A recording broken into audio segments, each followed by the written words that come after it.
Goodness knows you've been looking long enough. With the Volvo XC90, you've finally found what you've been looking for. A luxury SUV with seating for up to 7 people and loads of cargo space. Not to mention premium technology, including Google Maps, Google Assistant and Google Play. The Volvo XC90 is what you're looking for. Now at special run-out pricing from $99,990 plus on-roads. Visit Volvo Cars and discover why the XC90 is the vehicle for right now. You're listening to the Weekend Sport Podcast with Jason Pine from News Talk ZB.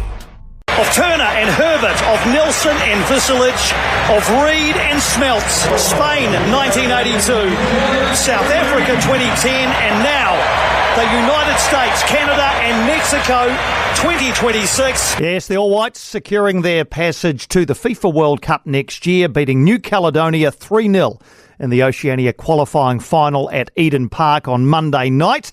Eventually, it was 0-0 after an hour, but I think they eventually got the job done. I think we all thought that they would, and so it proved to be. But how now can the side be given the best preparation to succeed in North America next June? New Zealand Football CEO Andrew Pragnell is with us to answer that question. Actually, before we do, Andrew, were you at all nervous as it was playing out on Monday night when it was goalless for the best part of an hour? Yeah, look, I was wearing one of those Fitbits on my wrist, and the heart rate was going at about the same as a decent sort of run. So, yeah, those first 60 minutes were pretty tense. We all know football is a game of tight margins and anything can happen. So, but great to see the boys get the job done. Absolutely. Well, if we look ahead now, there are 5 FIFA windows between now and the World Cup in the middle of next year. How keen are you to have the All Whites play in most or all of those windows? Yeah, we'll definitely be playing in every single one, without a doubt. And qualifying early gives us more opportunity too. So there will be those who are beginning to qualify. There's obviously the hosts. So yeah, absolutely. And we're looking for, obviously a range of styles. We're looking for a range of locations, although, definitely targeting the North America in the area in which we've qualified into. And obviously we're looking at high quality opposition. We know our team's much better than with their current ranking, and they can do things at this World Cup. Do you think the All Whites will be an attractive proposition for potential opponents? Yeah, I think we've shown in the last couple of years as we've begun to play, Tunisia's, Egypt's, Qatar's, US, Mexico's, that we are an appealing team. One thing about Kiwis, and this applies beyond the football space, is we're used to travelling and going on the road, and we're willing to move. So we're adaptable and flexible. But also, people know that we've got 4 players signed to Premier League clubs. They know we've got one of the best strikers in the world, and we've shown it, I think, in the type of opposition we've got.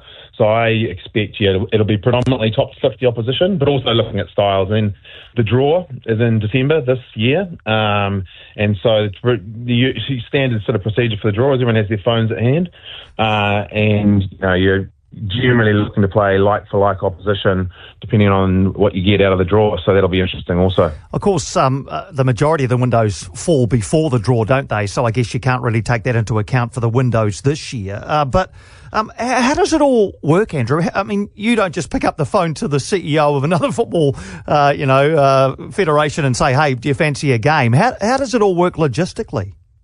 There's a real mixed approach. We've got, believe it or not, sometimes that does happen. So there is CEO to CEO, and some of our match fixtures are arranged from letters direct from as a general secretary, as they call them, to general secretary. Some of them are where we have strong relationships, particularly around Asia Pacific. We've got now people in our management team who have strong working relationships around that, sort of particularly in that Pacific Rim space, AFC and CONCACAF. And then we've got match agents as well. So you get a real range of match agents, and it's a bit like sometimes you're dealing with car dealer type characters, and other times you are, no disrespect to car dealers, but there's a real array of people in there. And so, yeah, there's a whole lot of different methods, but I expect that we'll be reaching out pretty much the night of the draw to help organise opposition. How likely or not is it that we'll see the All Whites at home again before the World Cup? I think it's probable. I mean, it's certainly performance has to take sort of paramount consideration here, and I think that if before the World Cup we get games and locations that would best perform us outside of New Zealand, that should be the priority. I think Kiwis want to see us win it at this World Cup. Having said that, we've really put a huge effort over the last few years into bringing both teams home, playing at home every single year, building the brand of the teams, and it's paying off. So we're working on some fixtures. I think I said I'm pretty keen to bring them home this year again. I think there's a real growing buzz in New Zealand around this team. And so, very keen to bring them home again at least once this year. And then next year, performance and the draw will drive those. But certainly if we could, we would bring them home again before, send-off match would be lovely. What about a home and away series against Australia? Yeah, I mean, I think we've always pursued those. We've had quite a few of us in the Ferns side. We managed to, when they found the soccer ashes in someone's attic, we managed to dig those out and play them. We played the home and away series in 2021. So certainly very, very keen on that. We've obviously, the relationship with Football Australia is very, very strong. It's probably strategically one of our most important relationships, sitting in different confederations. I know they're keen, so we keep pursuing that. Their challenge is that the Asian Football Confederation World Cup qualifying process is so long, but they've just had a great window. I'm happy for them. 2 wins. It looks like they're high in their group, so I think that makes them more likely. So we'll be in dialogue with them over the coming weeks for sure. All right, look forward to that. How strong a feeling, Andrew, do you get from the players and the coaching staff that they want to play well at the World Cup, win games at the World Cup, not just be there to make up the numbers? Yeah, that is. They know what they're capable of. They absolutely want to break new ground. Everyone remembers 2010 well. It was phenomenal time for the game, and but look, this is the greatest group of talent we've ever had right now, and they definitely can. They're on the verge of a breakout performance. And they're so young as well. I think the exciting thing is, obviously our focus will be squarely on 26, but this is a squad who could be pretty much carry right through to 2030 as well. So not only, 26 is first and foremost the focus, but this could be a group that really carries on and takes the game to new heights. How big a financial boost is World Cup qualification for New Zealand football? It's really significant.